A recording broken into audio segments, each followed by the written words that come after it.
থেকে মুহাম্মদুর রাসূলুল্লাহ সাল্লাল্লাহু আলাইহি ওয়াসাল্লামের রওজায় একটা সালাম দিয়ে দিও। পাগলের মতো সালাম পাঠাইতেন। হঠাৎ করে আল্লাহ পাক তৌফিক দিয়েছেন হজে যাওয়ার। মক্কার হজ শেষ কইরা এরপরে মদিনায় যা আখেরি 8 দিন যেতে হয়।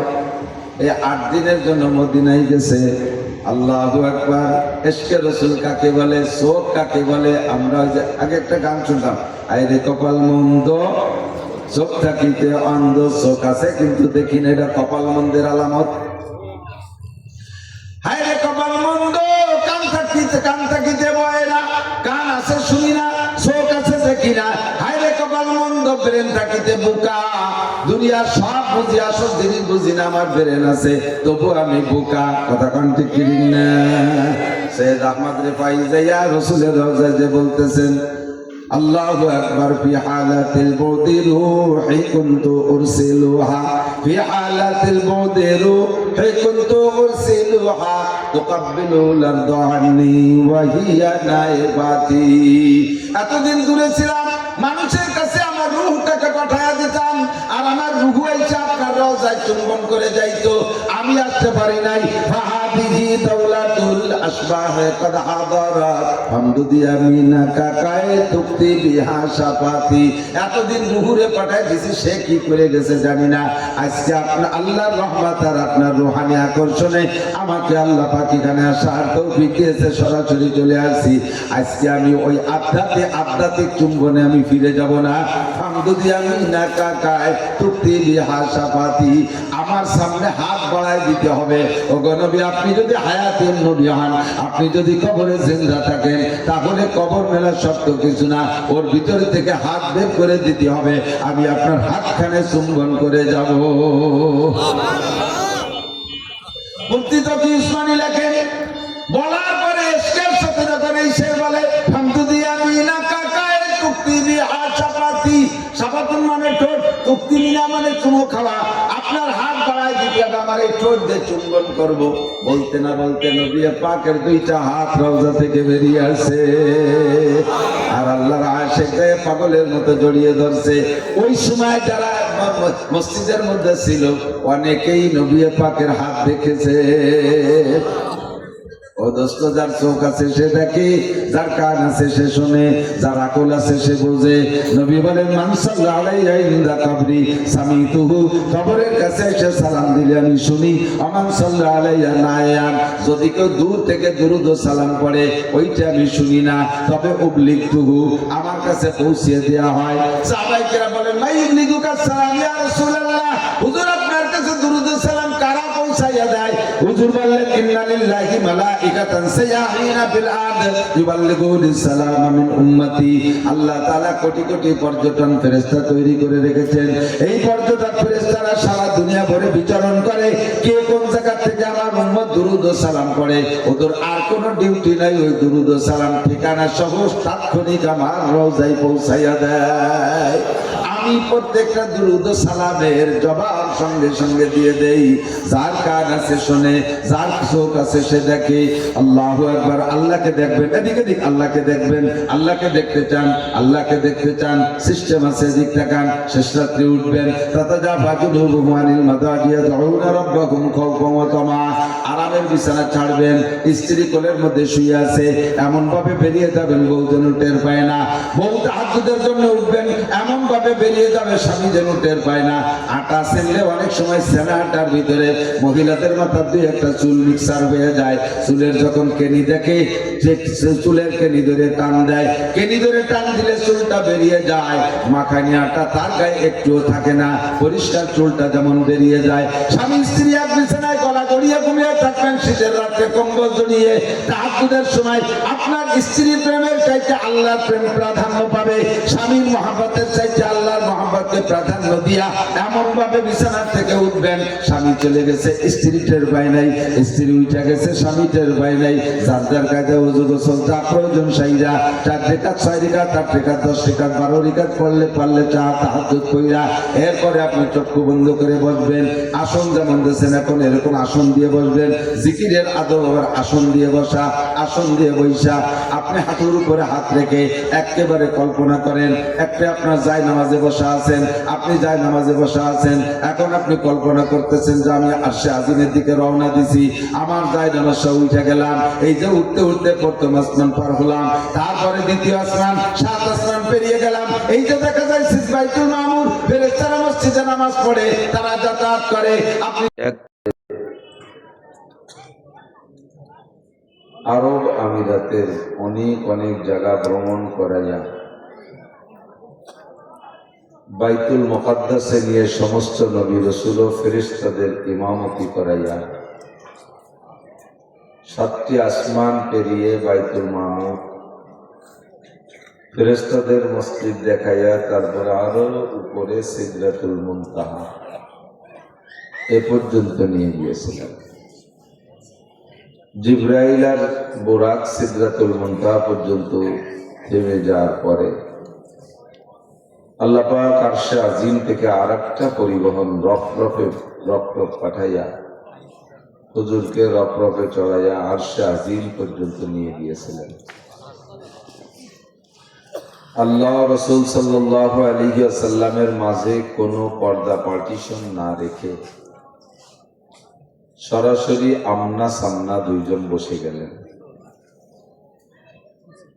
নবী আলাইহিস সালাতু ওয়াস সালাম এবং আল্লাহ পাক ও ফেরেশতাদের কথার মাধ্যমে সেখানে আমাদের একটি ইবাদত আত-তাহিয়াত ও তাশাহুদ তৈরি হলো। সূরা বাকারার শেষ 2 আয়াত আল্লাহ পাক সরাসরি নিজে নবী আলাইহিস সালামকে জায়গায় বসায় পড়াই দিলেন। 50 ওয়াক্ত নামাজ পরবর্তীতে 5 ওয়াক্তে পরিণত কইরা আমাদের জন্য আল্লাহ পাক নবী আলাইহিস সালামের মাধ্যমে হাদিয়া পাঠিয়েছিলেন। কিয়ামত পর্যন্ত উম্মতের ভবিষ্যৎবাণী যা লাগবে সব শিক্ষা দিয়ে আবার উক্ত পরিবহনে করে জমিনে পাঠিয়ে দিয়েছিলেন। এই কারণে মাসটি বড় দামি মাসের প্রায় অর্ধেকে চলে আসছি, আর হয়তো 1.5 মাস 2-1 দিন বেশি আছে। সাইয়্যিদুশ শুহুর সমস্ত মাসের নেতা মাস রমজান মাস আসতেছে। বেজার হলেন নাকি? বলি আলহামদুলিল্লাহ। কনকনে শীত, সারা দেশব্যাপী মহা কুয়াশা। রাতে আমি অনেক দূর থেকে আসছি, রংপুরের কুড়িগ্রামের শেষ মাথা একেবারে রৌমারি, উত্তর পাশে ওর পরে থানা নেই, ইন্ডিয়ান তারকাটার পাশ দিয়ে। সেখান থেকে মাহফিল করে 410 কিলোমিটার আমার বাড়ি পর্যন্ত, আমার গাড়িতে প্রচুর কুয়াশা, রাস্তায় কয়েকটা গাড়ি অ্যাক্সিডেন্ট হয়েছে দেখে আসলাম। সবকিছু অতিক্রম করে আমি আপনাদের মাঝে সময় মতো আসতে পেরেছি, এজন্য আমি ব্যক্তিগতভাবে শুকর আদায় করি আলহামদুলিল্লাহ। টেকেরহাট রাজর খুব ঘনবসতির এলাকা, জনসমুদ্রের এলাকা, অল্প একটু জায়গায় অনেক ভোটার। ঘর বাড়ির কোয়ালিটিতে বোঝা যায় একের সাথে একটা মিশানো, ভিতরে রাস্তাঘাটও রাখতে সুযোগ পাচ্ছে না। আর এই এলাকার মানুষ ইটালি, অস্ট্রেলিয়া, ফ্রান্স, মোটা বিদেশে থাকে। পয়সার গরমে বড় বিল্ডিংও বানানো লাগতেছে, কিন্তু জায়গাটা মোটা না। ঘনবসতির লক্ষ লক্ষ মানুষের মধ্য থেকে আল্লাহ তাআলা বাছাই ছাঁটাই করে আমাদেরকে মাহফিলের প্রারম্ভে আসার সুযোগ ও তৌফিক দান করেছেন, এজন্য শুকর আদায় করি আলহামদুলিল্লাহ।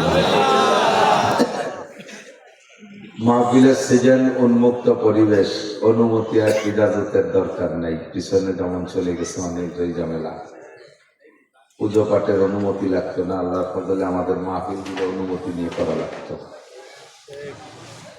এখন আমরা উন্মুক্ত ভাবে মাহফিল করতে পারি বিধায় মনে হয় প্রায় 2 দিনের মাথায় হয়তো এক একটা মাহফিল আপনাদেরও শোনা লাগে। বক্তাদের চাইতে শ্রোতারও পরিশ্রম কম হচ্ছে না। আজকে পড়া কাইলই পড়া পরের দিন ওই পড়া না গেলে কেমন দেখা যায় ইচ্ছা মিলে যায়। আবার শখ হয় আকর্ষণীয় বক্তা থাকলে তাদের কথা শুনতে মনে চায়, আপনারা যেয়ে থাকেন। তো আবার এই সিজন চলে গেলে 5-6 মাস বিরত থাকবেন। আল্লাহ পাক রব্বুল আলামিন এই সিজনে আমাদের যা শোনার শেখার তৌফিক দেন। প্রত্যেকটা কথা খুব গুরুত্বের সাথে শুনতে হবে। বয়ান শোনার কয়েকটা আদব এদিক। 1 নম্বরে বসার আদব। 1 নম্বরে বসার আদব। শুরুতে আপনি একটু সুন্নতি কাজে বসেন, এরপরে ধীরে ধীরে যেমন সম্ভব হয় সেরকম বসেন। একটা সুন্নতের পর আমল হয়ে গেলে 100 শহীদের সওয়াব পেয়ে গেলেন। এখানে যেমন কথা সংগ্রহ করবো, এরকম নেকিও সংগ্রহ করবো অল্পের ভিতরে। আবার আমি যদি শুরু থেকে একটু আগায় আগায় বসি যাই, পিছনে যারা আসবে তারা বসতে জায়গা পাবেন না। ইকরামের নিয়ত, এই ইকরামের নিয়তে গায়ে গায়ে মিশে বসলে পরে আর একটা সুন্নতের পর আমল হবে, তাতে 10 বছর এতেকাবের নেকি পেয়ে যাবেন। সামনে রমজান মাস আসতেছে, রমজান মাসের শেষ 10 দিন মসজিদে মহল্লার থেকে 2-1 জন হলে এতেকাবে বসা লাগে না? এই এতেকাবে কারে বসাবেন? স্বেচ্ছায় তো খুব একটা বসতেই চায় না। অনেক এলাকায় আছে পয়সা দিয়ে বসানো লাগে, তুমি 10 দিন যা কামাই রোজগার করবো ও আমরা দেবানি, একটু বসো। এরকম কিসের এতেকাপ আছে না? কামলা এতেকাপ। এরপরে বস্তি বসানো হয় কাদের? একেবারে সমাজের মহল্লার বাকড়াই মাল। আসবে কম, বলবে বেশি। যারে দিয়ে সংসারেও কোনো কাজ চলে না, সমাজেও লাগে না, আতাল কুড়িয়ে বারান্দায় পড়ে। আতাল কুড়িয়ে বলুন তো, যে গরু যে হাল চাষ করা যায় না, আতালে পড়িতে হবে, না হলে আতাল কুড়িয়ে। এইরকম 80-90 বছরে প্রাচীন আতাল কুড়িয়ে প্যারালাইসিসের রোগী তাই কটারে আতা সাইন করে মসজিদে শোয়াই দিয়েছে। এতেকাপের নাম হলো এতেকাপে বসা। যাদেরকে দেশে তারা বসতে পারে না, এতেকাপে শোয়। এই জন্য এতেকাপের নাম হচ্ছে এতেকাপে শোয়া। তারাও যাইয়া ওইগুলোরা বাইরে কোনো কাজ নাই, ঘরেও থাকি বিরক্ত করতো, কাশিয়ে পাই দিয়ে এক দিয়ে বাইরে বিছেন পাটি নষ্ট করতো, বাড়িওয়ালারা বিরক্ত হয়ে যেত। তাই তারা 10 দিনের জন্য কোনো মতো একটু বিরতি নেওয়ার জন্য ওনারা ফিরেছে মসজিদে। ও বুড়ো তার বড় মসজিদে থাকতে চায় না, ওই মাসের মতো কানে আটতে আটতে দরজার দ্বারে চলে গেছে। অর্ধেক মসজিদের মধ্যে আর অর্ধেক বাইরে। ওই জায়গায় কায়তে শুয়ে গলি বিড়ি দিয়ে যা, এই পান দিয়ে গেলি না তো দাদির একটু আসছি কম। ওই জায়গায় শুয়ে এতেকাপ। 10টা দিন যদি সহি তরিকায় এতেকাপ করে কোনো মানুষ মসজিদে, আল্লাহর কসম তার থেকে সবে কদর মিস হবে না। সবে কদর। রাত্রে ইবাদত যদি নাও করে, নফল ইবাদত ঈশা তারাবি আর ফজরে যদি জামাতে পড়ে, তাতে আল্লাহ তাআলা সবে কদরের সম্পূর্ণ ফজিলত দিয়ে দেয়। তো এতেকাপ যে করে, সে যদি সহি তরিকে এতেকাপ করে, তার তো আর ওই রাত তো আর মিস নেই, কাজেই তার সবে কদরের মিস হওয়ার কোনো সম্ভাবনা নেই। আর সবে কদর মানে তো জানা আছে, খায়রুম মিন আলফি শাহর, 1000 মাস ইবাদতের চাইতেও বেশি নেকি। তো এত বড় ফজিলতের ইবাদত সবে কি বলা হয় ইতিকাফ, মাত্র 10 দিন, তাই করতে চাই না, আমিও চাই না, আপনিও চান না। প্রত্যেকেরই ওই সময় প্রচুর ব্যস্ততা পেঁচে যায়। আর এই ময়দানে আইসা আর একজনকে বসতে জায়গা দেবো নিয়ত করে একটু মিশে মিশে আগায় বসলে 10 বছর ইতিকাফের নেকি। শুধু সুবহানাল্লাহ পর্যন্ত শেষ না, একটা ডলার জায়গা একটু ভাষা বসে আসে সুবহানাল্লাহ কইলে মানে আল্লাহরে বলদ বুঝাই দেবেন। জানলা তুমি যা কইলে তো খুব ভালো কথা কইলে, কিন্তু আমার এই জায়গা ছাড়া সম্ভব না। ঘন ঘন করে বসলে শীতের সময় তো ঘন হলে বসলে আলহামদুলিল্লাহ মজাও বেশি হবে, গরম বেশি হবে। শুকরিয়া শুকরিয়া, অসংখ্য শকর, আপনাদের ধন্যবাদ জানাচ্ছি। অনেক জায়গার মানুষ এই বারবার বললে আসে না, আমাদের এলাকার মানুষের ভিতরে মান্যতা খুবই ভালো। এটারও আর একটা কারণ আছে, হক্কানি পীর মাশায়েখ তো এলাকায় ছিলেন, তাদের সহবতের কারণে প্রশিক্ষণটা আছে আলহামদুলিল্লাহ। ওলামায়ে কওমি, ওলামায়ে দাওয়ান্দি, ওলামায়ে আমাদের এলাকার যথেষ্ট ওলামায়ে কেরাম আছে হার লাইনের, তাদের সাথে সহবত পাইতে পাইতে এই যোগ্যতাটা অর্জন হয়েছে। এটাও শুকর আদায় করি আলহামদুলিল্লাহ। তো মাসটা হলো রজব মাস, আর কিছুদিন পরে রমজান মাস আসবে। একের পর এক 7টা মাস দামি, একের পর এক 7টি মাস দামি। এই দামির কারণে মাঝে মাঝে বলে থাকি, আরবিতে বলে সরফুল মাকানে বিল মাকিন, অবস্থানকারীর কারণে অবস্থানের দাম বাড়েও কমে, ঠিক না? এই বোতলের ভিতরে যদি পানি রাখেন তাহলে পড়বে 15 টাকা, যদি ওর মধ্যে কেরোসিন রাখেন তাহলে এই বোতল হবে 100 টাকা। হ্যাঁ, আধা লিটার ঢুকলে হবে তো 55 টাকা। ওর মধ্যে যদি ঘি ঢুকান তাহলে বোতলের দাম হবে 800 টাকা, 1600 টাকা ঘি কেজি। ওর মধ্যে যদি পেশাব ঢুকান 1 টাকাও নেই, ওই বোতলের দামও শেষ। ওর যে মূল বডির দাম ছিল 1 টাকা, তাও থাকে না, পেশাব ঢুকছে, ঠিক না? বোতল কিন্তু ওইটাই, ওর ভিতরে পাল্টাই পাল্টা যা ঢুকাবেন সেইভাবেই তার দাম বাড়ে আর কমে। তেমনই আজকে রাতটাও রাত 2-3 রাত আগেও 2 রাত আগেও একটা রাত গেছে, মনে আছে নাকি? না ভুলে গেছেন? 31 30 আর 1 31 যা হয়েছে। এখন প্রত্যেক এই জাতীয় গনে গনে ওই রাতগুলোকে 31, তারপরে সামনে আরেকটা আসতেছে 14ই ফেব্রুয়ারি। সুবহানাল্লাহ। রাত তো রাতই, আজ রাত যেমন সে রাত তেমন, বোতল তো বোতলই, কিন্তু ওই বোতলের মধ্যেই ওই 31 নাইট ঢুকে সারা পৃথিবীতে বলে 12 রাত 12টার পরে জানোয়ার ঢুকছে। রাত 12টার পরে জানুয়ারি এই জানোয়ারকে ধরার জন্য পাঙ্কি যুবক যুবতী মোটর সাইকেল নিয়ে বিশ্বরের দিকে কিভাবে তাড়া করে বেড়েছে, কোন দিক দিয়ে আসে এই জানোয়ার, কোন দিক দিয়ে আসে। একবার দেখে ভাঙ্গা ফিরে চলে গেছে যাত্রাবাড়ি, আবার ভাঙ্গা মার্চ করে বেড়াচ্ছে জানোয়ার ধরার জন্য, জানোয়ার ঢুকেই গেছে। এই উপলক্ষে ওই রাত্রে হাজার হাজার ব্যভিচার হয়েছে, জেনা হয়েছে। ফাঁকে ফাঁকে 2-4 দিয়া কেউ তো জাতি পারে, থেকে গেলে সেটা কি হবে? হারামজাদা জাইলোর বাচ্চা পাইতে হবে, যদি দুইটা থেকে যায়। না থাকারও অনেক কৌশল করে, যদি 2-4টে থেকে যায় তাহলে সেগুলো হবে জারজ সন্তান, হারামজাদা। আমাদের এই অঞ্চলের বাংলায় জাইলোর বাচ্চা। এভাবে বিভিন্ন সময় কইরা বোতলগুলোরে নাপাক করতেছে। আর বলে 14ই ফেব্রুয়ারিতে তো আসতেছে ইন্টারন্যাশনাল জারজ সন্তান প্রোটেকশন দেওয়ার একটা রাত, সে রাতটার ভিতরে এই আবাজাবা ঢুকে রাত্রে নাপাক করবে। আবার এই মাসের ভিতরে আসতেছে সামনে 26শে রজব দিবাগত রাত, রাতের মধ্যে ঘি ঢুকবে, বলেন আলহামদুলিল্লাহ। আমরাও তার একটা রাত আজকে রাতে এই জায়গাটাকে ঘিতে পরিণত করবো ইনশাআল্লাহ। আল্লাহ তাআলা আমাদের বুঝার আমল করা তৌফিক দান করেন। ওলামায়ে কেরামের প্রত্যেকটা কথা খুব গুরুত্বের সাথে শুনবেন। আর বয়ান শোনার আদব বলতে যে বলে ফেলেছি, 1 নম্বরে বসছেন তো আলহামদুলিল্লাহ। 2 নম্বরে বয়ানের ভিতরে সানাসুর বাদাম না খাওয়া। মাহফিল শেষ করে উঠে যায়, যে মাঠবো এই টুল্লা বাদামের খোসা, কি হচ্ছে?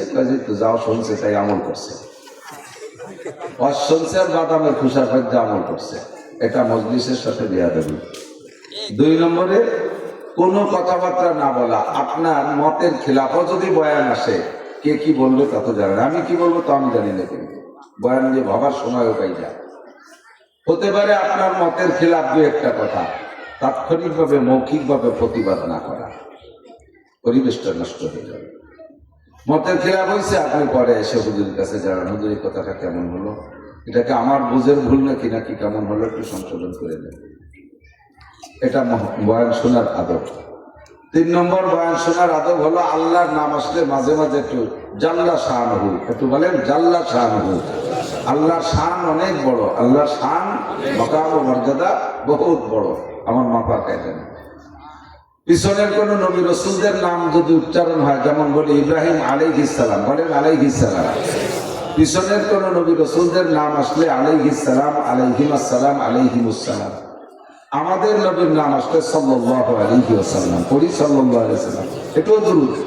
হুজুর বলেন মান সাল্লাল্লাহু আলাইহি মাররা সাল্লাল্লাহু আলাইহি আশারা মাররা, যে আমার উপরে একবার দুরূদ শরীফ পড়ে, ছোট্ট থেকে ছোট্ট দুরূদই হোক না কেন, সাল্লাল্লাহু আলাইহি ওয়াসাল্লাম আল্লাহুম্মা সাল্লি ওয়া সাল্লিম আলা মুহাম্মাদ এমন শত দুরূদ যদি কেউ পড়ো সাল্লাল্লাহু আলাইহি আশারা মাররা আল্লাহ পাক নগদে তার উপরে 10টি রহমত নাযিল করেন। আল্লাহর রহমত দুরূদের মাধ্যমে। দুরূদ পড়লে তাহলে কি বুঝলাম? দুরূদ পড়লে নবীর লাভ না আমার লাভ? নবীর লাভ না আমার লাভ? শুকর আদায় করলে মাশকুরের লাভ না? আমি যদি সারা জীবন ধরে শুকর আদায় করি, আল্লাহর নিয়ামত কে কে শুকর আদায় করি, তাতে কি আল্লাহর কোনো প্রমোশন বাড়ে? আল্লাহ যেখানে আছে ওখানেই থাকে। আমি যদি শুকর আদায় না করি, আল্লাহর কি প্রমোশন কমে? আল্লাহর ডিমোশন হয়? চেয়ারেতে নামে কি আল্লাহ খেজুরি ফাটিতে বসে না? কেউ আমার শুকর করে না, আমার আল্লাহ করে না চেয়ারে থাকবো কি একটু ফাটিতে বুঝে তাই এভাবে নেমে যাবো নাকি? আল্লাহ যেখানে আছে ইস্তাওয়া আলাল আরশ, আমাদের আল্লাহ আরশে আজিমে আছে।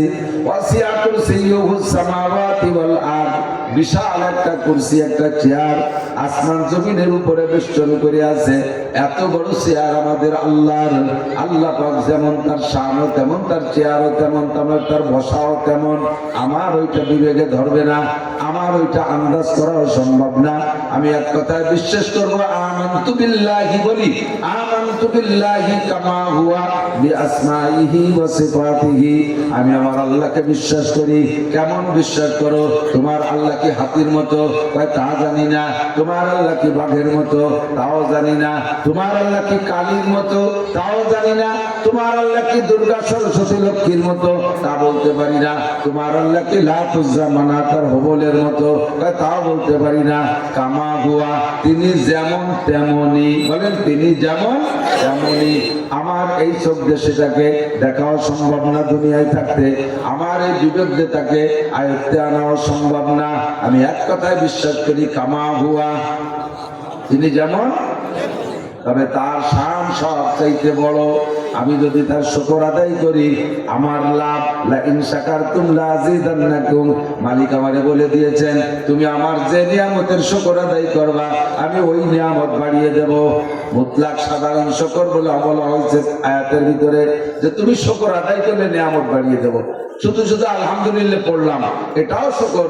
বাকি যদি এক একটা নিয়ামতকে টার্গেট করে বলি, ভালো পানি পান করলাম আলহামদুলিল্লাহ, ভালো পানি বেড়ে যাবে। ভালো ফল খাইলাম আলহামদুলিল্লাহ, আরো ভালো ফল বেড়ে যাবে। ভালো মাছ খাইলাম আলহামদুলিল্লাহ, মাছ বেড়ে যাবে। ভালো গোশ খাইলাম আলহামদুলিল্লাহ, গোশ বেড়ে যাবে। সুন্দর একটা মাহফিলের বয়ান শুনলাম আলহামদুলিল্লাহ। এখানে আমি যতক্ষণ বসে থাকবো, যতগুলো কথা শুনবো, প্রত্যেক এক একটা কথার বিনিময়ে আমাকে 60 বছর নফল নামাজ ও রোজার নেকি দান করা হবে। এই মাহফিলটা আমার নিয়ামত, মাহফিল আমার নিয়ামত। এই মাহফিলের পর শুকর আদায় করি আলহামদুলিল্লাহ। বিগত হাজারো বাধা বিপত্তির উপরে, বাধা বিপত্তির ভিতর দিয়ে মাহফিল করেছি, কষ্ট দুঃখ ভিতরে নিয়ে আমরা শুকর আদায় করেছি মাহফিলে আসতে পেরে আলহামদুলিল্লাহ। তাই তো আল্লাহ আমাদের নিয়ামত বাড়ায় দিয়েছে। আমাদের মাহফিলের থেকে সব নিষেধাজ্ঞা উঠে গেছে। কথাক্ষণ ঠিক না? একটু চোখে হাত আঙ্গুল দিয়ে ধরাই দিলাম যে নিয়ামতের শুকর আদায় করলে নিয়ামত বাড়ে কিভাবে।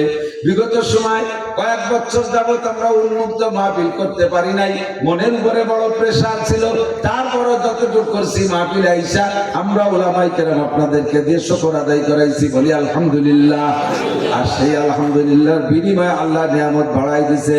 এখন আমাদের কোনো বাধ্যবাধকতা, এটাই হলো নিয়ামত বাড়ানোর একটা আলামত। তবে প্রমাণ হলো, আমরা যদি নিয়ামতের শুকর আদায় করি, আল্লাহর কোনো পদমর্যাদা বাড়ে না, আল্লাহর কোনো সম্মানের উন্নতি অগ্রগতি হয় না। আল্লাহ যেখানে আছে সেখানেই থাকে। শুকর আদায় করলে শাকের অর্থাৎ শুকর গুজার যে শুকর আদায় করে লাভ তারই হয়। একজন বড় লোক, শিল্পপতি, কোটিপতি, সে যেখানে আছে, আকিব সাহেব আছে, তারা জায়গায় আছে। আকিব সাহেবের কোনো উত্থান পতন নেই, বরঞ্চ উত্থানই আছে, বাড়তেই কালে আছে। আকিব সাহেব বা এরকম বড় লোকরা যদি কোনো গরিবরে 5000 টাকা দেয়, আর গরিব যদি টাকা পাইয়ে আলহামদুলিল্লাহ আলহামদুলিল্লাহ, আপনার মতো কেউ নাই, জীবনে কে এত দেই নেই। এই দুনিয়ায় শীতকালে এখন 80 টাকা দামের কম্বল দেয়, তাই যে ছাগলের জ্যাকেট বানাতে হয়। আর ওই রমজান এখন লুঙ্গি দেয়, তাই এক দোয়া দেওয়ার পরে মার্কেটে যাবে, এক্সেলের মধ্যে বসবাস সব দেখা যায়। আপনার মধ্যে এইভাবে গুটিখানি প্রশংসা করলে, এই তুই মাসে মাসে একবার যাস, নিয়ে আসিস। তুই মাসে একবার দেখা করিস, এই প্রশংসা বেড়ে গেছে। আর যদি 5,000 এই মানছি দেয় যা তোর দেয় তাই সেই দেখাই দিচ্ছি, ঠিক না? তাহলে শুকর আদায় করলে শাকেরের লাভ, মাশকুরের লাভ না। মাশকুর মানে যার শুকর আদায় করা হয় তাকে বলে মাশকুর। মাশকুরের লাভ নাই। শাকের মানে শুকর গুজার, শুকর যে করে তারই লাভ। তেমনি দুরূদ পড়লে আমার নবীর কোনো উন্নতি অগ্রগতি নাই। নবী যে হালাতে আছে সেই হালাতে আছে। সারা পৃথিবীর কেউ যদি দুরূদ ও সালাম না পাঠায়, আমার নবীর শান্তির কবরে অভাব নাই, কবরে শান্তির অভাব নাই, সম্মানের অভাব নাই। আল্লাহ পাক একবারই দিয়ে যাচ্ছে মাকামে মাহমুদ। মাকামে মাহমুদ নবীর জন্য বরাদ্দ রেখেছেন, বলেন না সুবহানাল্লাহ।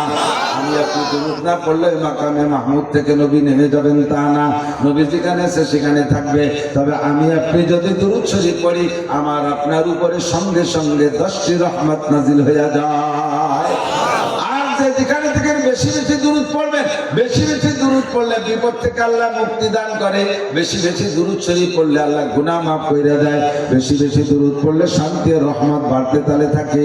নবী আলাইহিস সালাতু ওয়াস সালামের রূহানি দোয়া, যে যে জায়গা বসে দুরূদ শরীফ পড়েন, জায়গার ছবি, তারিখ, আপনার নাম, আপনার বাপের নাম, পুরো অ্যাড্রেস ডাটা সব লেখা, জায়গার ছবি সহ ভিডিও ক্যামেরা কইরা ফেরেশতারা নবী আলাইহিস সালামের রওজায় পৌঁছাইয়া দেয়। হুজুর বলেন মান সাল্লাল্লাহু আলাইহি ইনদা কবরি, বুঝেন, মান সাল্লাল্লাহু আলাইহি ইনদা কবরি, যদি কেউ আমার কবরের কাছে আইসা সালাম দেয়, আমি জীবদ্দশায় জীবিত থাকতে যেমন যতটুক দূর থেকে কেউ ডাক দিলে আমি শুনতাম। আমার নবী তো গায়েব জানেন না। নবী পাক সম্পর্কে আল্লাহ বলেন কুল্লাউ কুনতু আলামুল গায়বা লাস্তাকসারতু মিনাল খায়র, কোরআন শরীফের আয়াত। হে নবী উম্মতকে বলে দেন তারা ভুলের মধ্যে পড়ে যেতে পারে অথবা ভুলের মধ্যে থাকতে পারে, যে আপনিও মনে হয় গায়েব জানেন, অদৃশ্যের খবর বলতে পারেন, তাদের এই ভুলটা ভাঙ্গায় দেন। আপনি বলে দেন লাউ কুনতু আলামুল গায়বা, আমি যদি গায়েব জানতাম লাস্তাকসারতু মিনাল খায়র, তাহলে দুনিয়ার যত কল্যাণ সব আমি অর্জন করতাম, একটা অকল্যাণ আমাকে স্পর্শ করতে পারতো না। আমি যদি গায়েব জানতাম উহুদের মাঠে যাই আমি পাথরের আঘাত খাইতাম না, কারণ আগেরটা আমার জানা থাকতো এই দিক থেকে পাথর আসবে, আমি সে জায়গা যাইতাম না।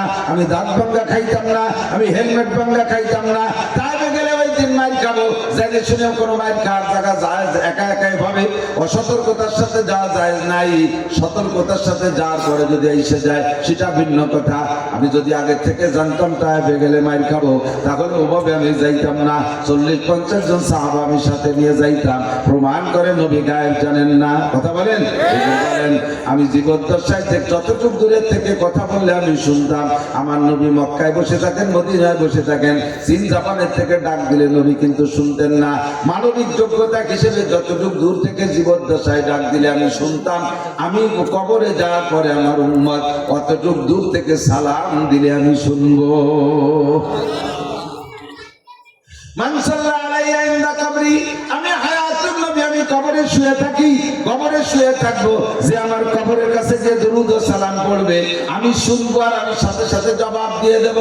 যার কান আছে সে আমার জবাব শুনবে, যার চোখ আছে সে আমার হাতের মুসাফাও দেখবে। সৈয়দ আহমদ রিফাই রহমাতুল্লাহ আলাইহির ওয়াকিয়া, পাকিস্তানের চিফ জাস্টিস মুফতি তকি সাদ্দাম বরকাতুহু ওনার ইসলাহি কুতুবাতের মধ্যে লিখেছেন, আমি ওনার ওখান থেকে শুনে দেখেছি, পড়েছি নিজি চোখে। উনি বলেন সৈয়দ আহমদ রিফাই উনি অত্যন্ত গরিব একজন আল্লাহ ওয়ালা বুজুর্গ ছিলেন, আল্লাহর বড় আশেক এবং আশেকে রসুল ছিলেন।